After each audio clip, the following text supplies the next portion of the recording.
Welcome back to the Foundation in C# course. We're currently in Module 6, and in this lesson, we're going to be covering generics. Now, generics we've used before, but in this video, we're going to actually create them and see how they work. So let's open up Visual Studio, and we'll create a new project, a consoleapp.net framework. We'll call this generics demo and generics demo app. And once this gets loaded, we'll add our console read line at the end. And now we can get started looking at generics. Now I've used generics before, like I've said, but you may have kind of missed it. So let's look at what a generic item is. So for example, if I have a list, notice it says list of T. It doesn't specify what the type is. It just says list of T. So the type depends on what we put in here. So I can put list of string. And I can say the name is string list equals new list of string. Notice when I did the new, let's go back and do that again. It now says list of string because that's why I declared over here. So it says, okay, if you're going to create a new instance of this, it's list of string. So I can't say string list dot add 1. And it says, no, you can't do that because it's not an int list, it's a string list. So how do I put an int in this list? Well, I can't right now, but I could do this. I could say list of int and call it int list equals new list of int. And then I can say, well, that won't work, but I can say int list and add 1. Cool. But I can't do this, int list dot add test. It says, no. You can't put a string in int list. And this is what generics are. The list has not defined what type goes in here. It's list of T, meaning T is a variable. You can put any type in there. However, once we declare what the type is, that's the type. It's strongly typed now, meaning you can't put whatever you want in here. Some languages have the concept of this variable type that can be changed over time. For example, JavaScript. You can put a string into a variable and later put a number into it. Or put a number into it first and then put a string into it later. You can change that type. Not so in a strongly typed language like C#. So when I declare a string, when I say string test equals, and put a string value, I can't put anything but a string into test. I can't put a number. I can't put a Boolean. Now I can convert things to strings. So for example, I can say 1.toString, and then that would convert 1, essentially put quotes around it, since that's all that we do with toString for number 1. But that would work because it's converting the value. But we're not storing now a number, we're storing a string. But I can't put a different type into a variable. And we've seen this before. That's not really new, but the list of T makes it a little different. It kind of exposes that a little more. Because at design time, the list can be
objects and put them in there. So you could say, object array, because pretty much everything's an object. So therefore, I can say, test, and I can start putting different objects in there, like a string and an int. But then what happens is it becomes very inefficient when it comes to reading and writing those values because of the fact that it has to convert them. And that boxing and unboxing is very expensive. That's what's called when we convert it back and forth between types. So we don't want to do that. But this list array is much, much superior because it allows us to strongly type something and yet use the same list declaration, same list definition, I guess is a better word, definition for different types. So that's basically how we use generics in C#. And now we're going to show you how to create your own generics. So let's look at create our own. So we'll get rid of the broken code here. I'll leave a demo code here just so you can see it and look at it later. Let's create let's just create a new method. I'm going to create a generic method just to show off what we could do. And really, it's not going to do a whole lot. It's just to show off, hey, here's what the possibilities are, and here's how to use generics. When we get to the mini project, we'll try and create a more full example. The issue with generics is it starts to get into some more detailed code, and usually it's more in depth. And so I'll show off a little bit, but I don't want to go too far because really you won't be using generics every day. And I do want to show you a real world example, but I don't want to, promise you that, okay, this opens the world to doing tons of generic stuff. The reality is you'll use generics once in a while, but when you do, it'll be really powerful. So let's create just a simple example where what I want to do is I want to create a class, actually. Let's actually start with a method first. We'll create a class in a minute that's going to be generic as well. But let's create a method first. I create a method that is going to be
T is a convention.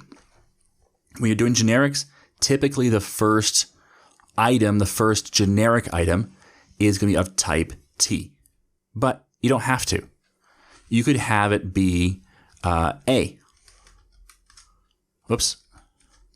That would actually work. But, like I said, we typically call it T as the first one. That's what you're going to see everywhere. And that's why we call it type T, because that's the one that Microsoft has chosen, and so everyone uses. If you had a second one that you want to pass in, a different next type, we could say U, because that's typically that's the next letter after T, and it's typically the next letter we use in our generics. So T comma U. And if you want to pass in a U, you could, or you don't have to. We can also return type T. So if we're passing in a T, we can return type T. It's up to us how we use it. I'm going to return a string. But inside here, if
modulus 3 equals 0, and that modulus, or the percent sign, what it's doing is it's saying when you divide item length by 3, what's your remainder?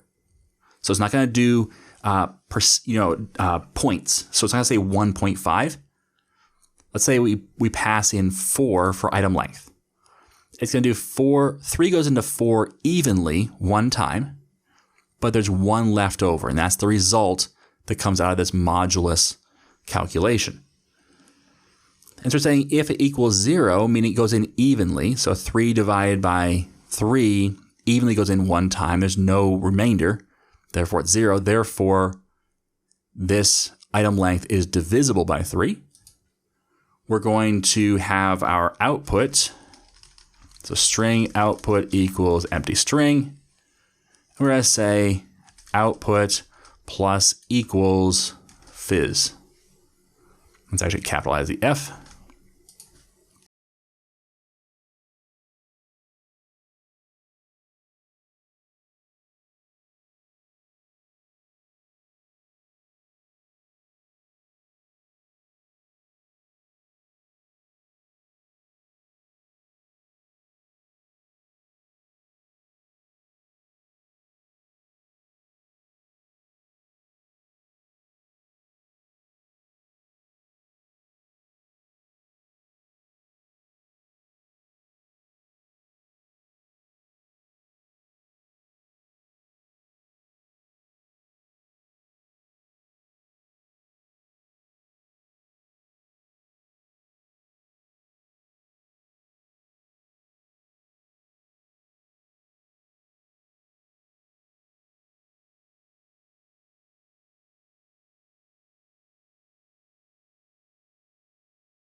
prop last name. Nothing special. But now we'll create the result again. But this time, instead of passing in true or false, we're going to pass in a new person model with a first name equal to Tim and a last name equal to Corey. And see what that gives us. And it'll pass in person model and see the results of it. So let's run this and see the results of all the different tests. So tests, which is 5 characters, gives us buzz. 1, 2, 3 gives us fizz. True gives us nothing. And person model gives us fizz, which means it must be divisible by 3. Which is interesting. I assume that it's generics demo, which is 1, 2, 3, 4, 5, 6, 7, 8, 9, 10, 11, 12, and a dot is 13. 14, 15, 16, 17, 18, 19, 20, 21, 22, 23, 24, which, yes, is divisible by 3 evenly. So there we go. So we've got FizzBuzz working using a generic method. In a lot of ways, I hate using this word. It's simplistic. It's probably a better way of saying it instead of simple. But there's very little to do here. We're just saying use T as the type. Now, one thing you may note up here, in all my calls of FizzBuzz, I never said the type was. And the reason why is because it infers the type. When we pass in a type of type T, it's saying, okay, then I know what to do here. Because if this is a string, that must mean that T is a string. But if you don't do that, let's just say we had a type U as well. They were somehow using. Well, see how it says FizzBuzz is all red and squiggly now? If we do the angle brackets after FizzBuzz, we can pass in string int, like so, and give it the 2 types. Now, we're not using the U, so we won't. We can still give it the type. That's fine. But it's going to infer it. That's why it kind of grays it out a little bit, because it infers it from the type we're passing in. There are cases, and it's a little more advanced, but there are cases where you can pass in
it does. Now it does more than that, and we can get into that a little bit, but in general, that's all it has to know.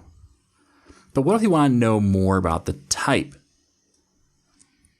So let's create a little bit more of a full-featured example and show off a little more of what generics can do. I'm going to create a public class. We're going to call this class generic helper, for lack of a better word. And in here, I'm actually going to declare that this whole class uses type T. So it's not just a method that's using the generic, it's the whole class, which then means I can do things like this, where I say prop list of type T and call this my items. Now notice I said list of T. I didn't give it a type. Well, I did, but the type was T because that T is what we passed into the class level. And so this whole class is going to use type T. Therefore, you can use T wherever you want in this class. You'll know what it is. Now I can create a method. And let's give this method a limiter. Well, actually, we'll put that in the class level. But let's do this. Let's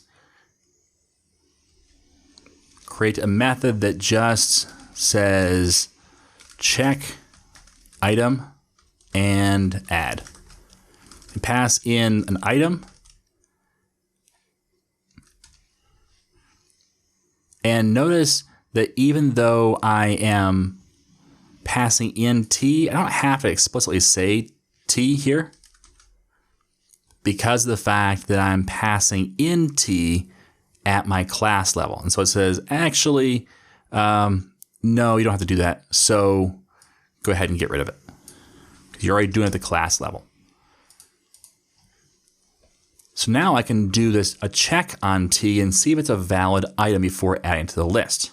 Well, adding to the list is no big deal. I can say items.add item. And that adds into the list, which we already know how to do.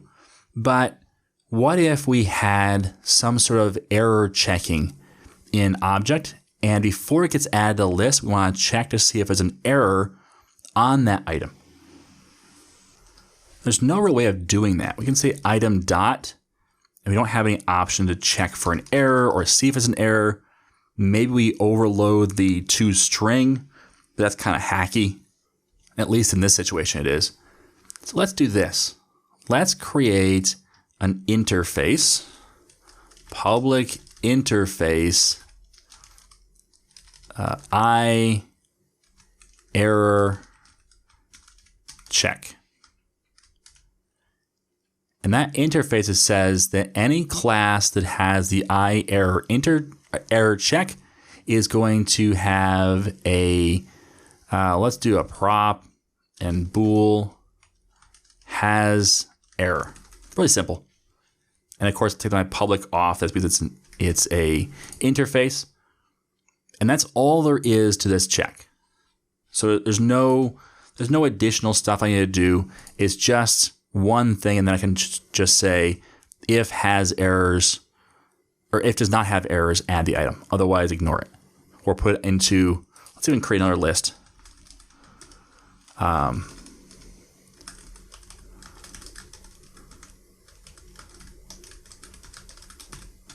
There we go. So now we have rejected items as well. So let's create some objects that have this. And let's actually just apply it to person model. We'll control dot to implement it. And we'll set, well, we'll do it when we actually create it. Let's create another one. Public class. Let's create a car model with error check.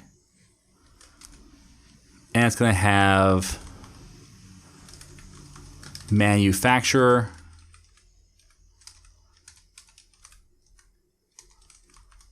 and a year manufactured.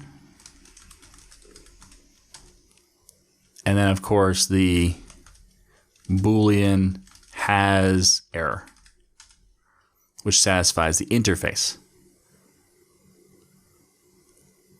Well, now we can use this error check, which we could pass it in to our methods and say, well, it's actually an interface, not a type T.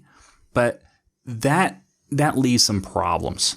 One, we have to then cast it back to car model or person model when we're using it, and that's not really efficient.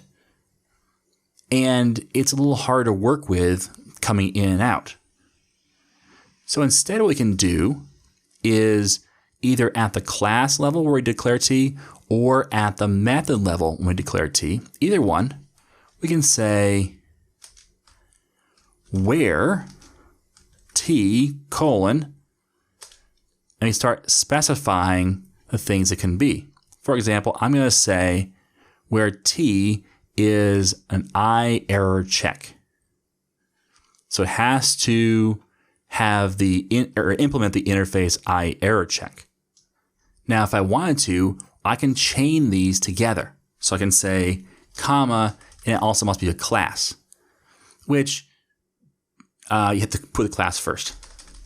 So it has to be class first, and then it has to implement the I error check.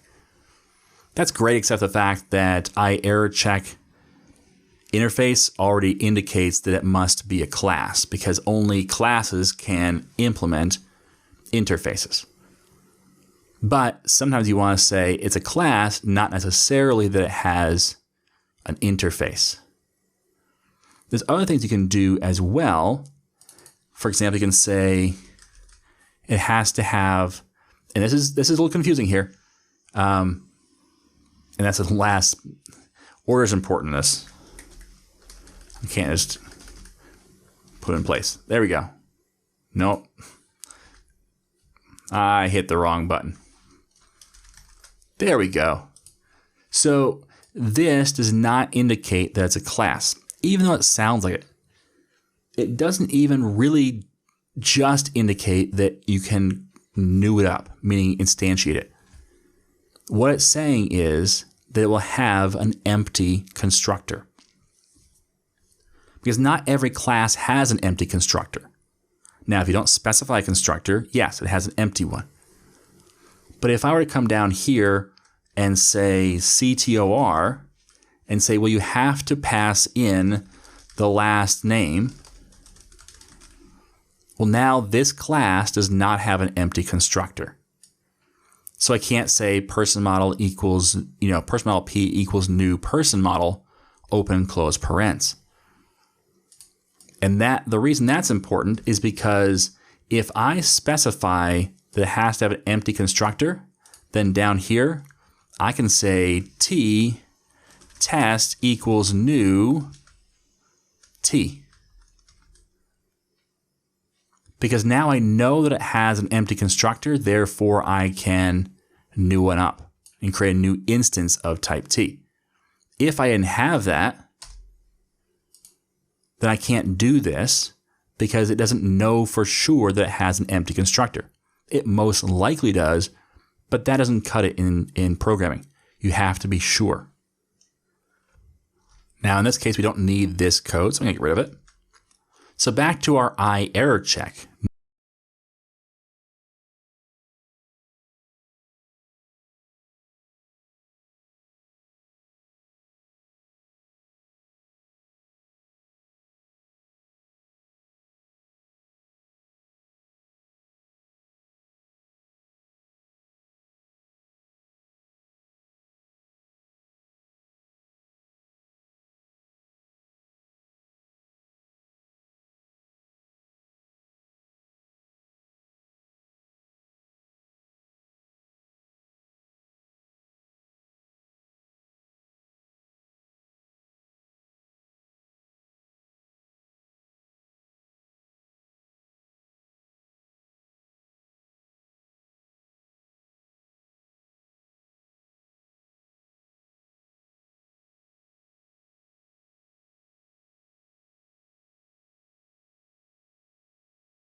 A new generic helper.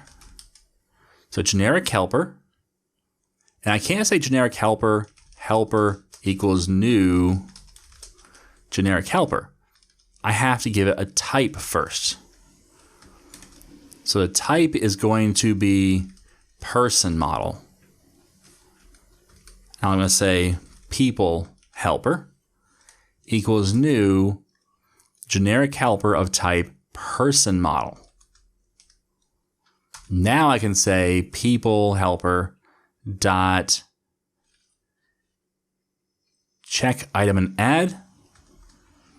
And let's say new. Notice it says person model right away because it knows this is type person model you're passing in because you created the generic helper for person model. So new person model, the first name equals Tim, who cares what the last name, has error equals true, because there is no last name. Let's put our breakpoint right here. And we're going to run this. But before we do, let's come down here and say console write line people helper dot. Well, we should probably do it right. Let's do it right instead of not. For each var item in people helper dot rejected items. And let's say, or it's straight interpolation, so we're going to say item dot first name was rejected. Let's put a space, and we'll do item.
And since it's true, we're going to add to the rejected items.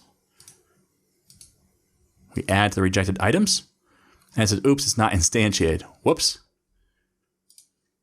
So I come up here, or down here to my class. Where is it? There we go. It's right above where I was. I have to instantiate it. You can't use a list before you instantiate it.